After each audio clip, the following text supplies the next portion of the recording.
Muy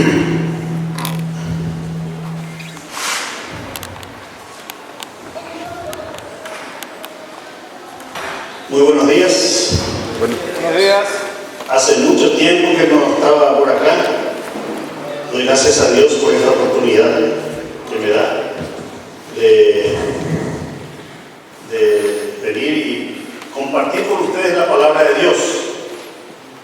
Siempre es un privilegio, una responsabilidad el poder hablar de lo que Dios tiene para nosotros en su palabra. Y en esta mañana vamos a compartir, traigo los saludos de mi iglesia, Glenview, Pan de Vida, y la iglesia Jesucristo, Verdad y Vida de Belton. Estamos trayendo los saludos de esas dos amadas iglesias también, y queremos decir que estamos todos en un mismo sentir, de predicar la palabra de Dios, la sana doctrina. Por eso nuestros templos no están llenos. Así que no se preocupen, el Señor tiene una palabra y hoy justamente vamos a hablar algo de eso, en el sentido de que la gente quiere beneficiarse con todas las bendiciones solamente, pero no quiere comprometerse con el Señor. Entonces, no se preocupen si el templo está semivacío, porque realmente esa es la verdad. Cuando ustedes van a un lugar donde van a recibir bendiciones, se ofrecen bendiciones, se ofrecen sanidades, se ofrecen milagros, se ofrecen todas esas cosas. Bueno, pues esos templos siempre van a estar llenos. Eso no quiere decir que esas personas o todas esas personas han nacido de nuevo, que es lo fundamental. Entonces, hermanos, oremos unos por otros. Y oremos por estas iglesias que estamos pastoreando, ¿verdad? Tanto aquí como en otros lugares donde realmente se está predicando la palabra de Dios, la doctrina bíblica. Entonces, dicho eso, el hermano me dijo que no tengo límite de tiempo, pero ustedes no se preocupen. El límite lo tengo yo porque yo tengo que estar a las 2 de la tarde en mi iglesia en Belton, así que no se preocupen. Antes de eso, media hora seguro que tengo que salir yo para llegar a tiempo. Así que no se hagan problema. Les quiero invitar, hermanos, a que abran sus Biblias en segunda carta de Pablo a los Corintios. Segunda carta a los Corintios, capítulo 9.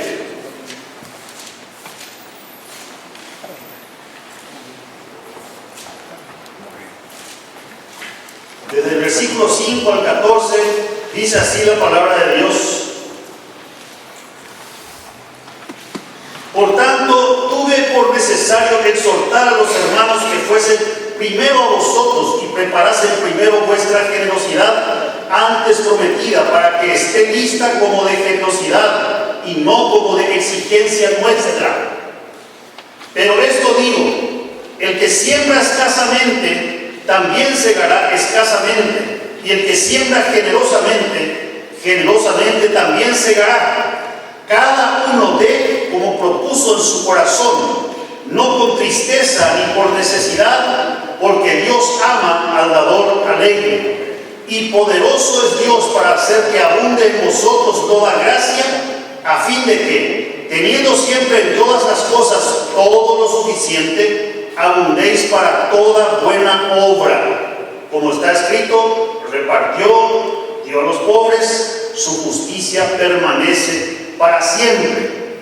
Y el que da semilla al que siembra y pan al que come, proveerá y multiplicará vuestra sementera y aumentará los frutos de vuestra justicia, para que estéis enriquecidos en todo para toda liberalidad, la cual produce por medio de nosotros acción de gracias a Dios, porque la administración de este servicio no solamente suple lo que a los santos falta, sino que también abunda en muchas acciones de gracias a Dios, pues por la experiencia de esta administración glorifican a Dios por la obediencia que profesáis al Evangelio de Cristo y por la liberalidad de vuestra contribución para ellos y para todos. Asimismo, en la oración de ellos por vosotros, a quienes aman a causa de la superabundante gracia de Dios en vosotros. Gracias a Dios por su don inefable. Hermanos, hay dos vocablos griegos, por lo menos, que se mencionan en que se utilizan las Sagradas Escrituras para referirse al sustantivo nuestro que se llama mayordomo. Cada uno con su respectiva connotación bíblica. Nosotros encontramos dos términos griegos. Uno es epítrofes, que para nosotros no tiene una traducción literal, ¿verdad? Es decir, es una persona a cuyo cuidado o honor ha sido confiado otro como guardián. Y el otro es oikonomos, de ahí viene la palabra economía. Es decir, es administrador de algo. Es una función de responsabilidad delegada, como en la parábola de los labradores y en la del mayordomo infiel que encontramos nosotros en el Evangelio de Lucas. Esta palabra también, hermanos, fue llevada al latín, o sea, la lengua hablada por los romanos, y habla de mayor o mayor domus. Domus es casa, el mayor de la casa. No es el dueño de casa, sino que es el que administra todos los bienes del dueño de la casa.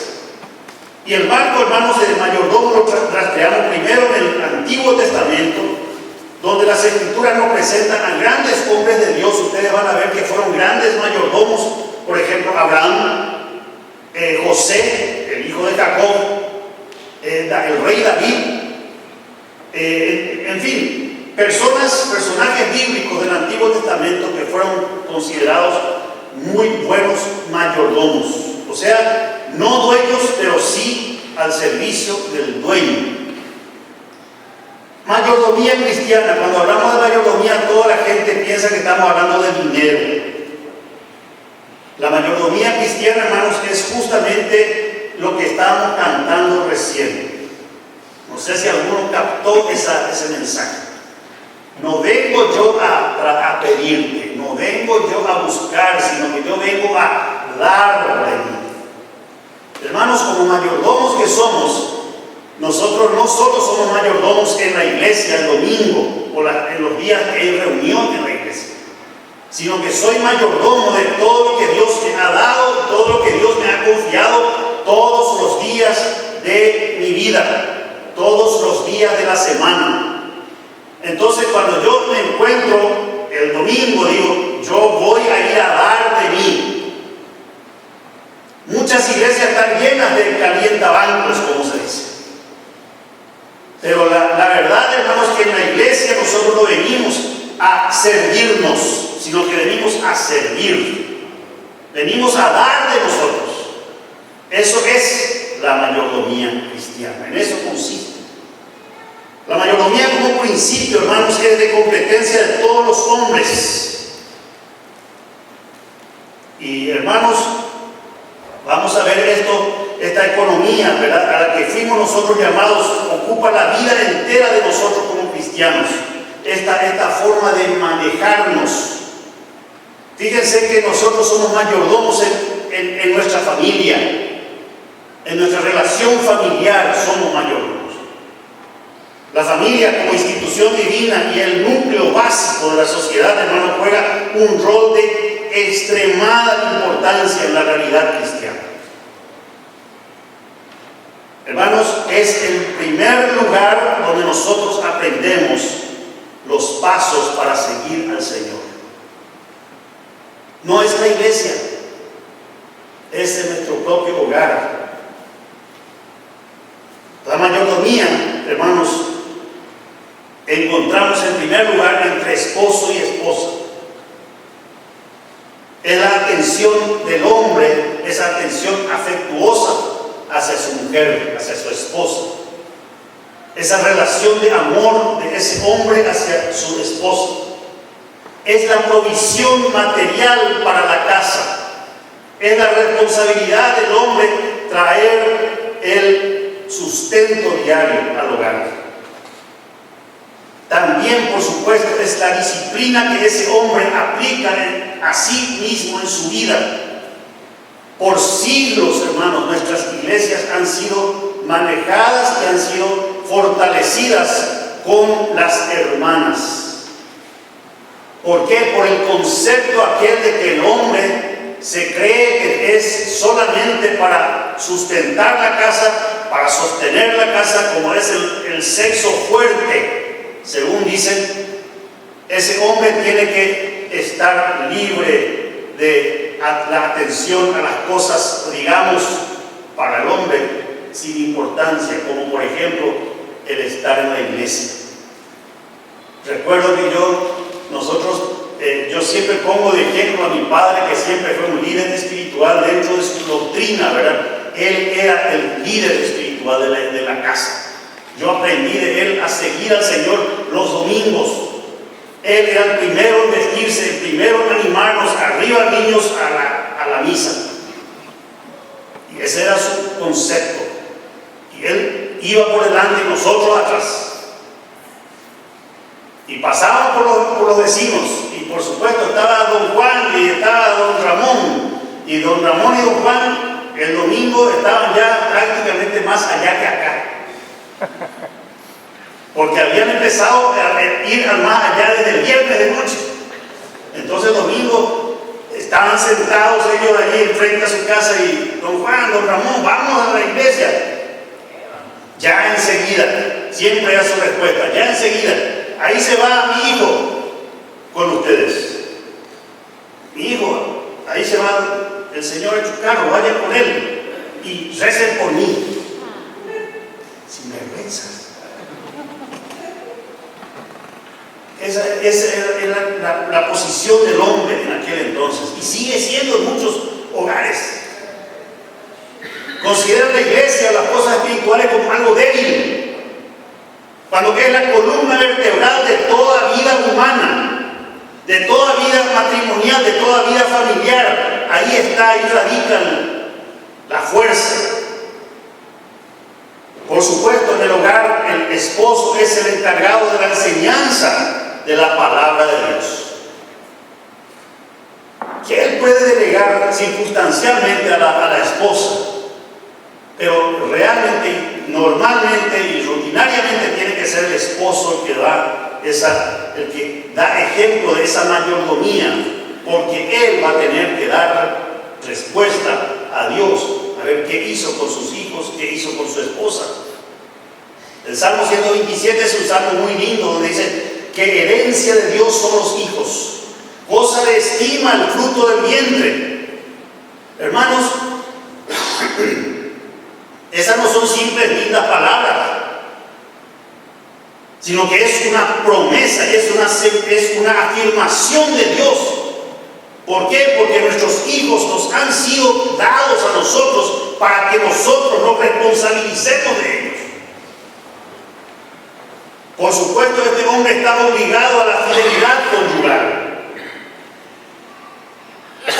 Algunos hombres dicen: yo soy buen padre, a mis hijos no les falta nada, yo trabajo y de vez en cuando tengo derecho a ciertas libertades. Eso es lo que piensan muchos hombres.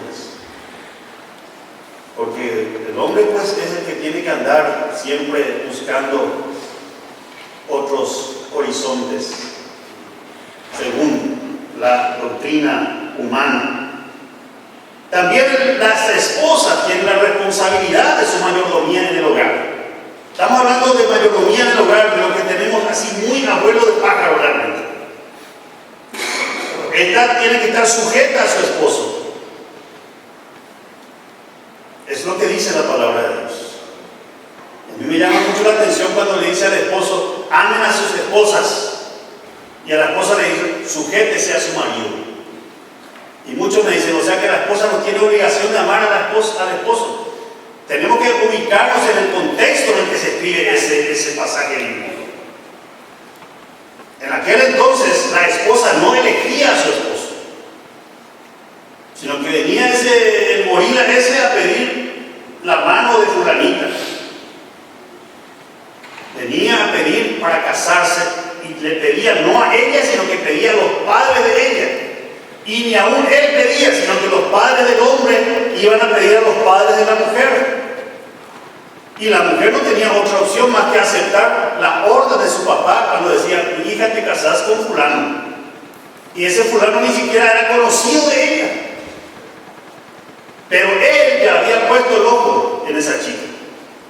Él ya le había amado. Por eso la obligación del hombre es amar a la mujer. Y por eso Pablo escribe: esto es, la mujer tiene que estar sujeta a su esposo. Gracias. Tiene que obedecer a su esposo. Ahí está el asunto. Y mucha gente se toma de esos versículos para decir: bueno, aquí hacer lo que yo te digo. Y no hay discusión. Hermanos, tenemos que ubicarnos un poco en todo ese contexto. No estoy bajando a ver acá la autoridad al hombre. Tampoco le estoy levantando a la mujer a un lugar que no le corresponde según la palabra de Dios.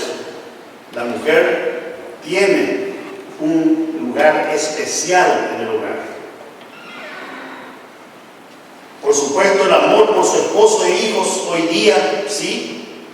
La mujer no puede estar exenta de amar a su esposo. Ustedes saben que en aquel tiempo muchas mujeres convivían con su esposo hasta morir, pero nunca amaron a su esposo. Hoy día ya no hay esa cosa. Por lo menos la mujer tiene algún derecho ya, y mucho derecho para elegir quién es el que va a compartir su vida. Tiene que tener respeto al marido. Eso es parte de la mayordomía, respetar. Y por supuesto, ser una madre que está pendiente de sus hijos y también de una vida de santidad, no solamente de ella, sino que también de sus hijos.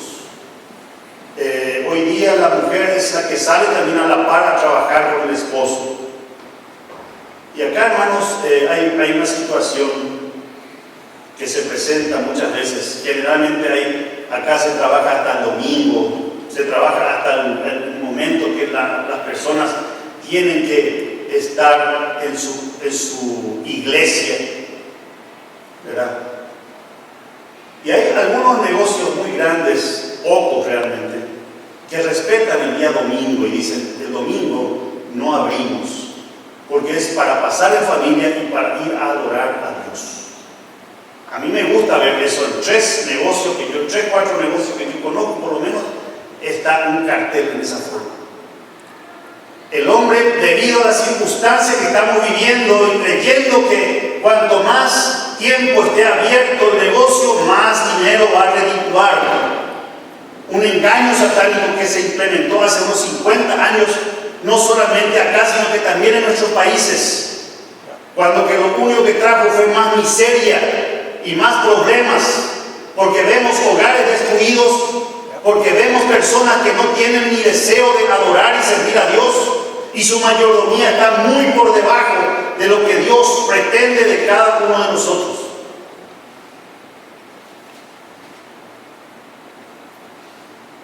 De parte de los hijos, la mayordomía en el hogar es la honra a los padres. Acá no dice la palabra de Dios, en ninguna parte yo encuentro que la palabra de Dios diga: honra a tu padre si es que se porta bien. Honra a tu padre si no te abandonó. Honra a tus padres si es que te tratan de una forma preferencial. Dice: honra a tus padres. Tengo la experiencia de un tío mío. Se juntó con una mujer en su juventud. Tuvo 3 hijos, 2 hijas y un varón. ¿A quienes abandonó cuando eran pequeños? Y fue y se casó con otra mujer, que fue su compañera hasta el día de su muerte, hasta el día que murió la esposa. Pero estos chicos crecieron con un odio tan grande hacia ellos, hacia ese hombre. Ese hombre quedó desamparado. Mi papá, o sea, mi mamá, que era su hermana, le trajo a la casa para vivir con nosotros. Y él vivía con nosotros, vivió como 25 años. Sus hijos jamás vinieron a visitarle en esos 25 años. El día que falleció vino el esposo de una de ellas para tratar de llevar el cuerpo a un salón velatorio. Y su hermana le dijo a él: es tarde, ahora ya no vale la pena. Y muchas personas viven. No estoy sacándole la culpa a los padres irresponsables, sino que estoy diciendo más que por una falta de mayordomía, una falta de conocimiento de la palabra de Dios, cometemos errores irreparables y creamos raíces de amargura y de resentimiento y de rencores en nuestros corazones, y esas raíces hacen un desastre en nuestros hogares. El deber del cristiano, hermanos, es la manutención de su familia, o sea, mantener su familia. El sostenimiento de los ministros de Dios, o sea, los que están sirviendo en el Señor, los pastores, evangelistas. El deber del cristiano es también el sostén de la iglesia. Y por supuesto, hacer obras de caridad para sus prójimos. Por eso habla, en este pasaje que leímos, habla de liberalidad. Liberalidad es dar de nosotros sin esperar nada a cambio. Eso es liberalidad. Hemos visto la mayordomía en la familia muy rápidamente. La verdad que en este capítulo es para desarrollarlo mucho más extensamente. Ahora vamos a ver en relación al cuerpo. Somos mayordomos de nuestro cuerpo. No solamente la parte fisiológica y anatómica, sino también el aspecto psíquico en el ser humano. Cada día se escucha más: es mi cuerpo y yo hago lo que quiero de mi cuerpo. Y hermanos, nosotros no somos dueños ni siquiera del cuerpo que tenemos, porque este cuerpo pertenece a Dios, quien alguna vez, como yo soy el mayordomo de este cuerpo, Él me va a pedir rendición de cuentas de qué hice con ese cuerpo. Si le di el uso correcto que Él impuso en su ley desde el momento de crearme a mí. No, yo soy dueño de mi cuerpo y si yo quiero, yo me siento mujer, entonces me voy a convertir en mujer. Y todos aplauden. Y cuando uno sale en contra de esa versión, es una persona legalista, una persona muy dura, una persona que está juzgando a su prójimo. ¿Por qué no le deja vivir su vida? Y hermanos, nosotros como cristianos sabemos de que tenemos que rendir cuenta de lo que hacemos con nuestro cuerpo. Y como cristianos creemos que nuestros cuerpos han sido redimidos no solamente de la presencia del pecado, sino que del poder de la concupiscencia que se anida en nuestro ser.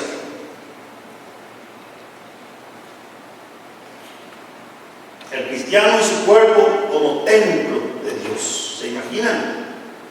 Que yo tenga que profanar el templo de Dios, ese templo que Dios me dio, que es de mi cuerpo.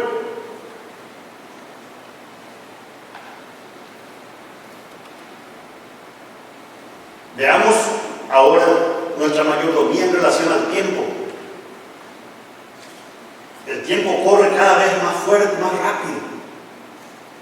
Y a decir verdad, hermanos, me asombra cómo corre el tiempo.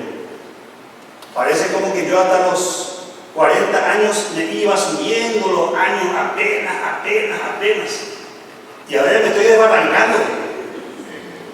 Hace 24 años que pasé los 40 y me estoy desbarrancando y veo que estoy más allá que acá.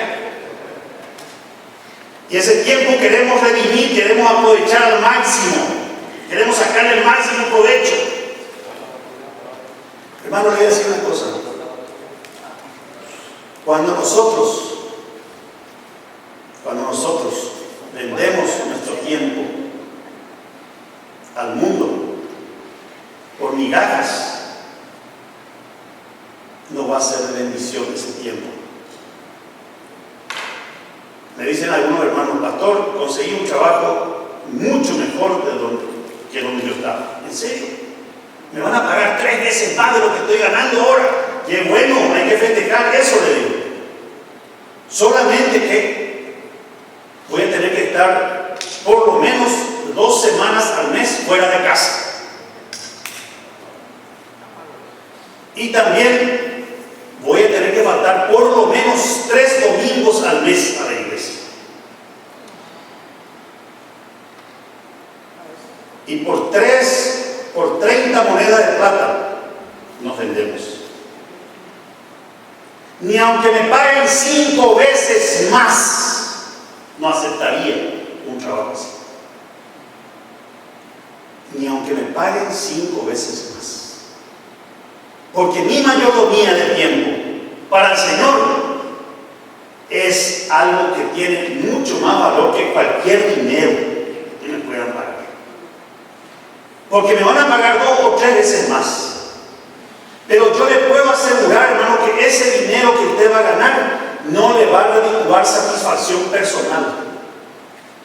Porque después, en poco tiempo, al cabo de 3 o 4 meses, usted se va a convertir en simplemente una persona que va a estar pensando en ganar más dinero y más dinero y más dinero y nunca se va a contentar con lo que tiene.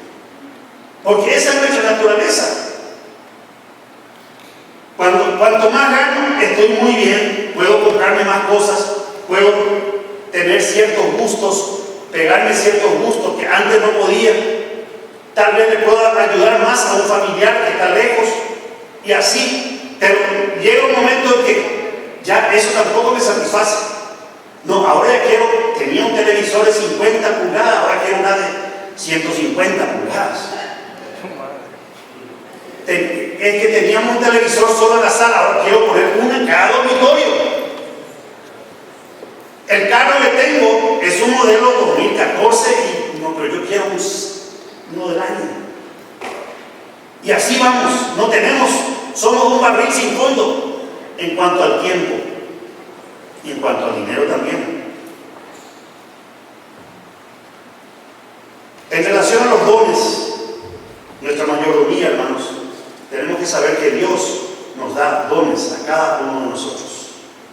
Cada cristiano al momento de nacer de nuevo, al momento de su conversión, es un cristiano en el cual el Espíritu Santo pone una semilla que después va a germinar y dar el fruto del Espíritu Santo. El fruto del Espíritu Santo es lo que encontramos en Gálatas 5, 22, 23. Amor, gozo, paz, paciencia, bondad, benignidad, fe, mansedumbre, templanza. 9 atributos que tiene ese fruto del Espíritu Santo. Y ese fruto es eterno. Pero también le da dones que son otra cosa. Por eso hablo de el fruto, porque el fruto tiene varios componentes que son esos 9 que mencionan ahí en Gálatas 5. Y después vienen los dones que Dios nos da. Tal vez esos dones que Dios, fíjense que dones solamente tenemos los hijos de Dios. Luis Miguel, otro cantante muy famoso, tienen un talento natural. Algunos ni cantan bien siquiera, pero como tienen mucho respaldo, entonces ganan mucho dinero, ¿verdad? Entonces esos son talentos naturales, pero dones solamente tenemos porque el Espíritu Santo, o sea, Dios mismo nos está dando. ¿Para qué? Para edificación de su iglesia, para edificarnos como iglesia, para crecer como iglesia.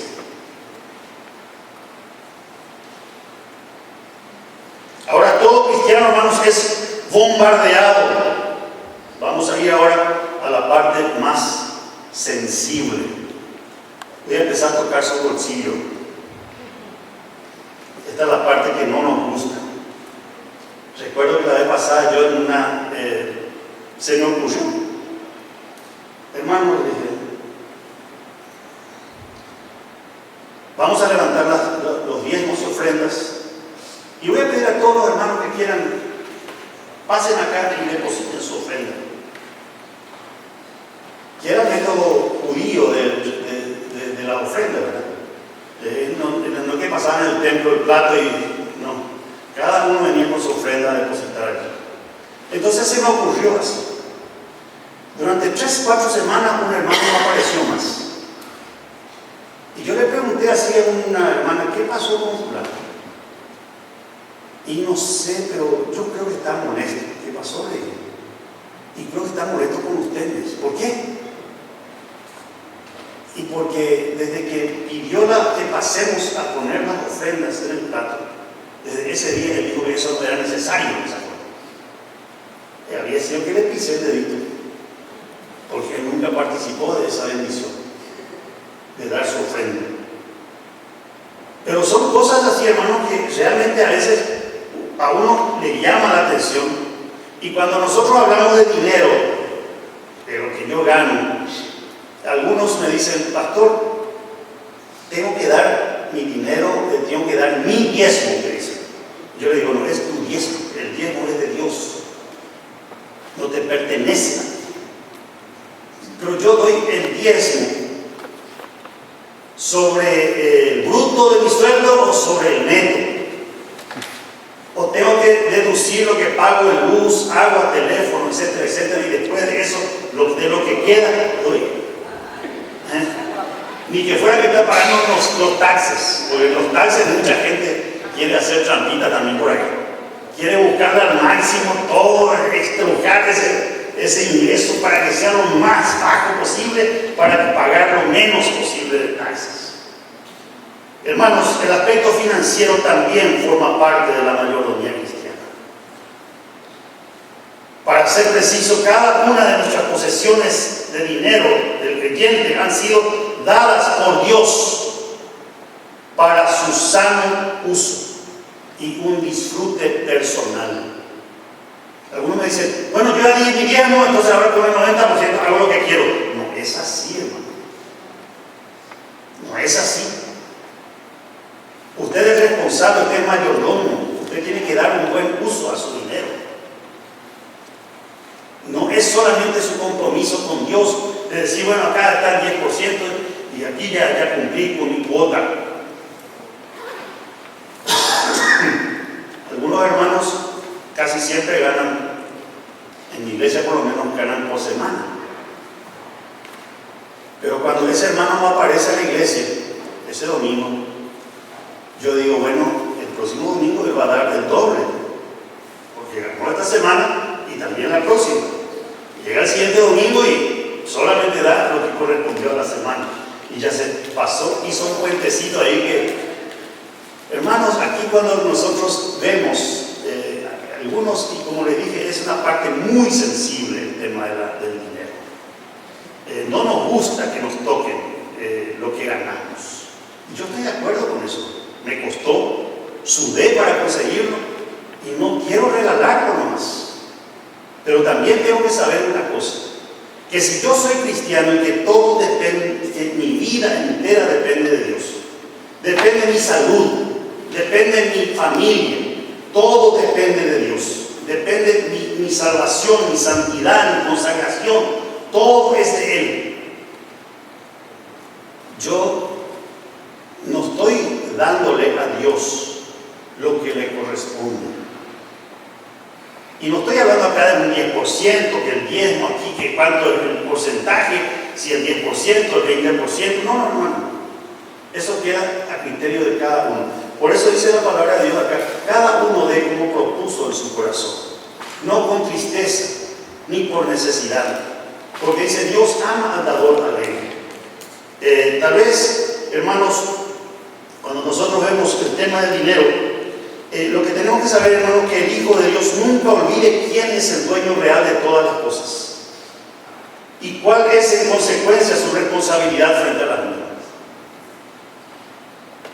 Recuerdo que una vez un hermano se acercó a mí y me dijo, pastor, yo quiero volver a bautizarme. ¿Cómo le digo? Sí, eso fue mi país. Para los que no saben, yo soy de Paraguay. Y me dice, ¿pero que te bautizaste alguna vez? Sí, yo me bauticé hace 5 años en esta iglesia. Otro pastor estaba hablando de eso. Pero yo quiero volver a bautizarme, ¿en serio? ¿Y por qué? No, es porque yo me doy cuenta que yo cuando me bauticé apenas vine con una chica, cuando eso, y por eso me bauticé. No era porque realmente yo había nacido, ahora yo siento que nací de nuevo. No hay problema. Preparamos todo. Siguiente domingo al agua. Pero me dice, pastor, un momentito.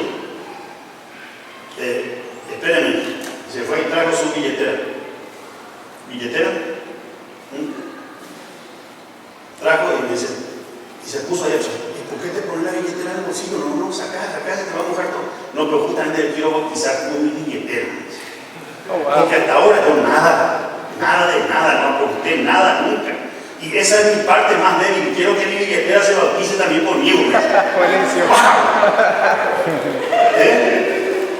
Y yo me leí, no, en serio, pastor, le estoy diciendo, me dice, déjenme hacerlo. Y bueno, no sé si cumple o no, pero por lo menos creo que sea así como aquí. Hermanos, el cristiano vive hoy día bajo las más terribles presiones para hacerse de las riquezas la base de su esperanza y de su felicidad. Nos hemos acostumbrado, nos hemos amoldado a lo que el mundo nos ofrece. Estamos viviendo en una sociedad de consumo que todos los días nos están creando nuevas necesidades que no tenemos ni sentimos. Y nos volvemos locos. Mañana Memorial Day. Yo estoy seguro que más de uno está mirando las ofertas de ahí. Y si las ofertas que se ofrecen por ahí es de algo que yo no necesito, dejó de ser oferta. ¿De qué me sirve tener un jean más si tengo 20 en mi placa? No me sirve, es un gasto. Por más oferta que sea, $10, $5 es un dinero que voy a tirar a la basura. ¿Por qué? Porque yo tengo 20 y voy a tener 21. No es que sea así, no, para más no son difíciles así, no es el caso. Pero estamos viviendo en una sociedad de consumo agresiva. Nos crean necesidades que no tenemos. Y el dinero no alcanza, pastor. Una hermana se enojó una vez conmigo. Se enojó.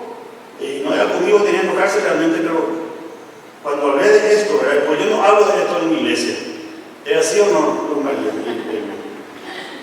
Yo no hablé nunca de esto. Yo vengo acá porque me siento muy en libertad cuando me voy a otra iglesia. Porque cuando si hablo en mi iglesia me dicen, no, pastor, quiero aumento de sueldo.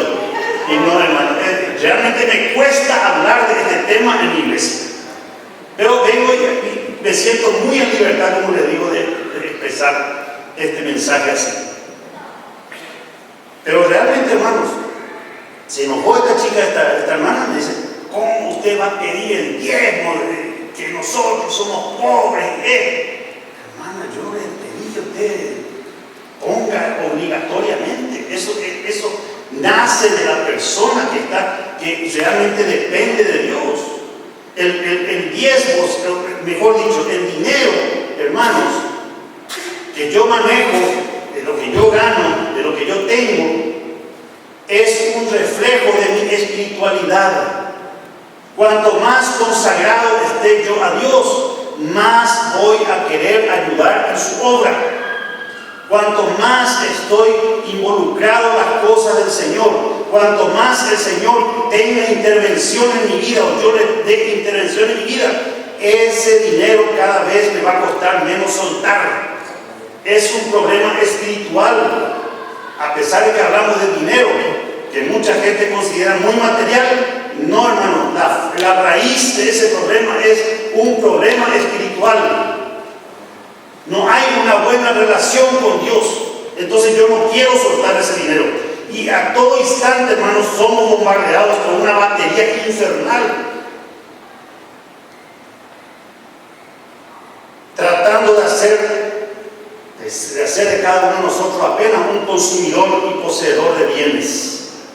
Satanás, hermanos, sabe cómo usar un pasaje bíblico para engañarnos, torciendo su real significado para apartarnos del propósito de Dios, generando sentimientos de avaricia o de amor al dinero.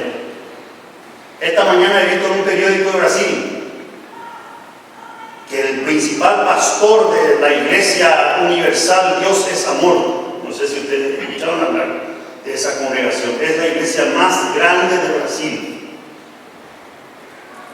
figura en los récords de la revista Forbes, donde hablan de los 100 más, o sea, de los que tienen más dinero en todo el mundo. Él está entre esos 100. Esas cosas son las que van desilusionando a la gente, a los cristianos, dice. Y algunos sacan, por ejemplo, fotos de su palacio donde vive. Realmente vive de una forma, pero yo no lo considero a esta persona un siervo de Dios, sino que más bien se está sirviendo, es un mercader del Evangelio, está vendiendo eso al mejor postor, y es una verdadera vergüenza. Tiene helicópteros, aviones, jet privados, y vive en una mansión impresionante. Y por supuesto que mucha gente está desencantada de lo que es, y aprovechan incluso para darle más golpes a lo que ya está siendo desgastado en nuestras iglesias. Ponen fotos de pastores, o supuestas fotos de pastores que viven en verdaderas mansiones, y dicen: miren cómo vive su pastor. Y se le vea, y usted como miembro de iglesia, miren dónde vive, un ranchito. Ranchito nosotros decimos en mi país, no al rancho mexicano, sino que un ranchito que es una tapera, una cosa muy así, una choza. Entonces la gente piensa que la obra de Dios es una obra que está inventada por los hombres, y por supuesto encuentran un buen argumento para ir en contra de eso. Y Satanás es, como le dije, muy hábil. Él usó esa táctica con Dios, con el Señor Jesús. Y tenemos que estar atentos para que el amor al dinero, de una forma u otra, no venga a anidarse en el corazón de la iglesia. Que no venga a anidarse en su corazón, hermano. Que no venga a anidarse en su corazón, hermana. La enseñanza constante de la doctrina bíblica de la mayordomía va a dar armas a los cristianos para que puedan defenderse de ese constante ataque del enemigo. Este año, 1,100 misioneros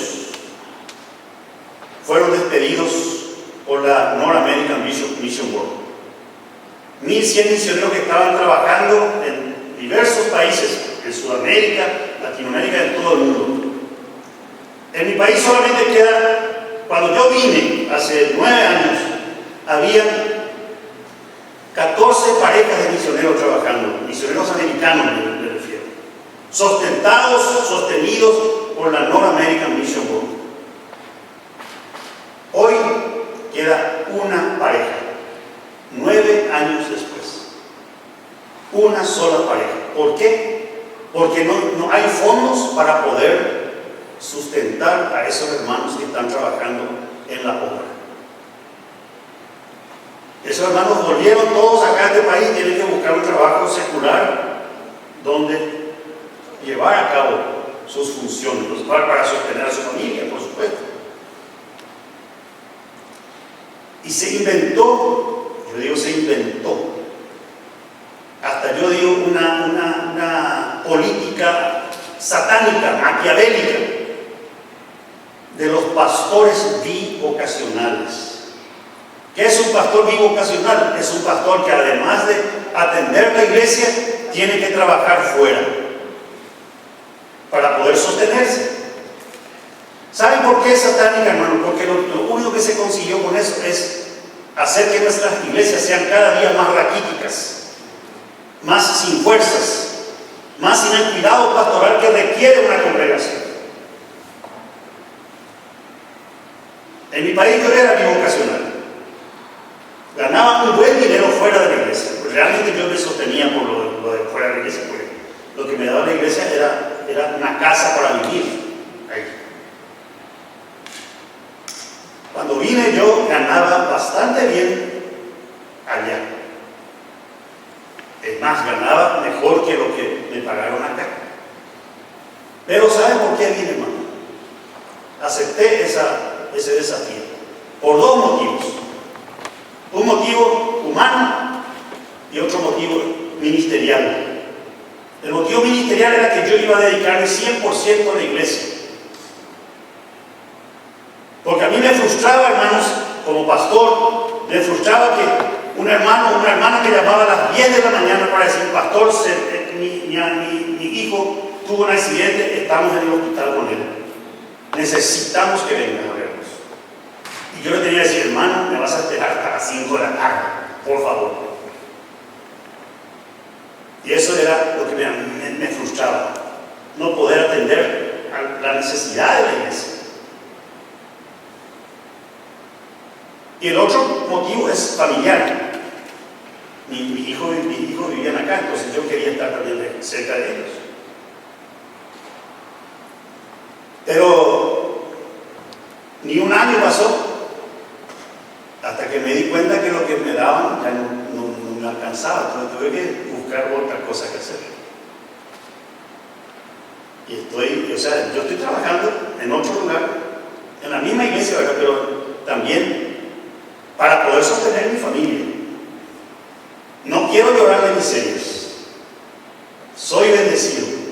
Desde que soy pastor, el Señor me bendijo de una forma extraordinaria. Y cuando hablamos de bendiciones, mucha gente quiere relacionar la bendición solamente monetaria. Y hermano, esa bendición no es realmente bendición. Es un beneficio, pero Dios nos da satisfacciones que realmente no esperamos. Que nos da satisfacciones y nos da sorpresas cada día que pasa.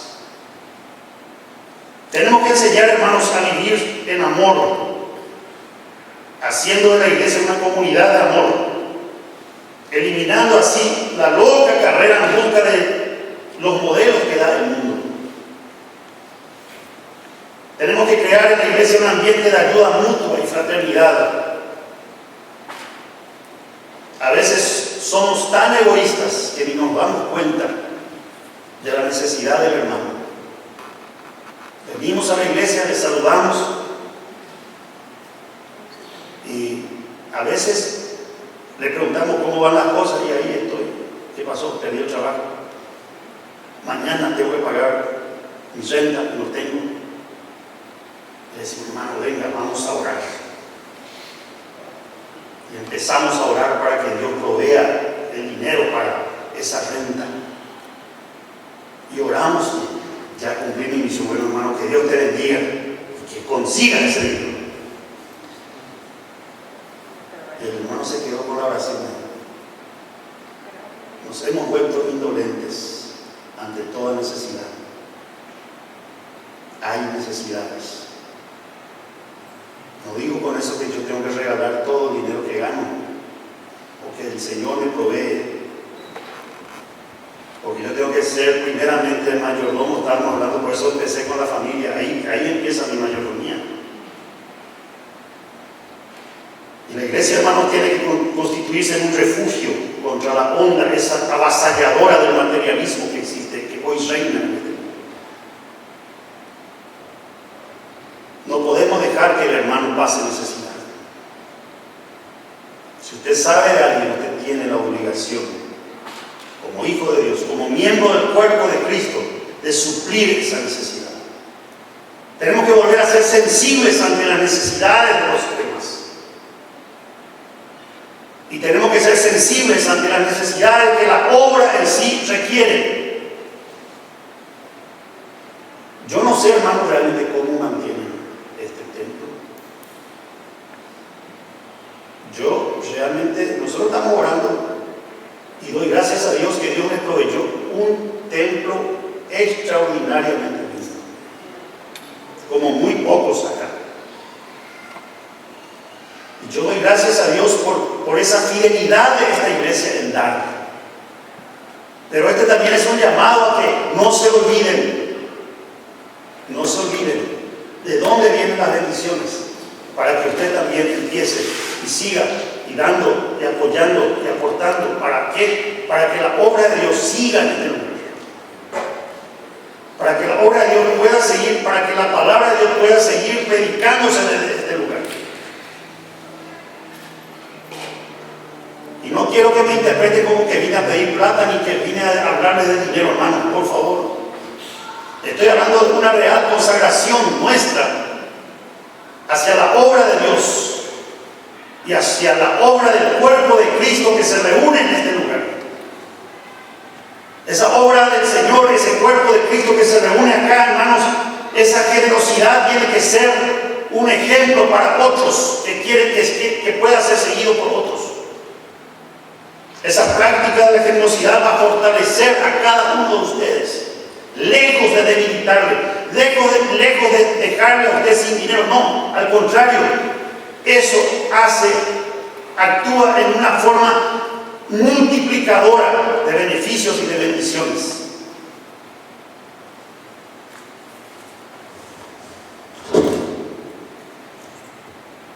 Dice la palabra de Dios acá: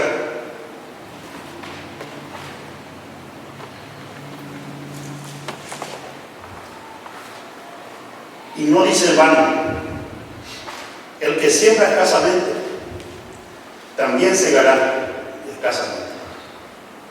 El que siembra generosamente, generosamente también segará.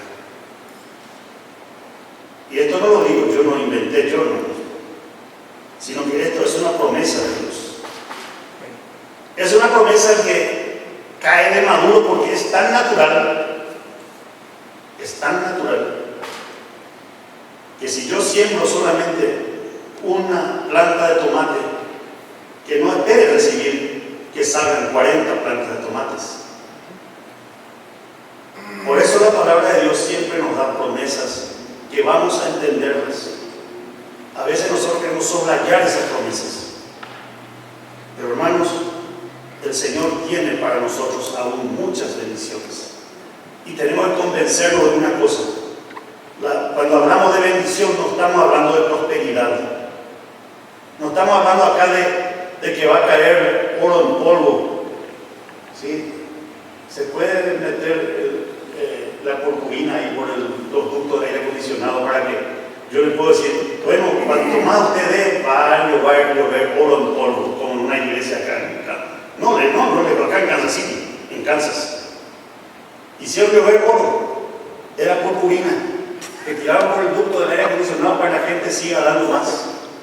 Vergüenza total, sin vergüenzas, hablando de Cristo y vendiendo el Evangelio al mejor postor. Hermanos, la iglesia de Cristo se ha caracterizado siempre por dar generosamente, y esa iglesia es bendecida. Ese hermano que da desinteresadamente, con liberalidad, como dice la palabra de Dios, ese hermano va a ser bendecido, no le quepa la menor duda. Y le repito, no siempre las bendiciones van a ser en forma de dinero, sino que van a ser bendiciones, dice la palabra de Dios, hasta que sobreabunde. Dios va a prosperar a cada hermano, a cada hermana, porque Él así lo ha prometido. Que Dios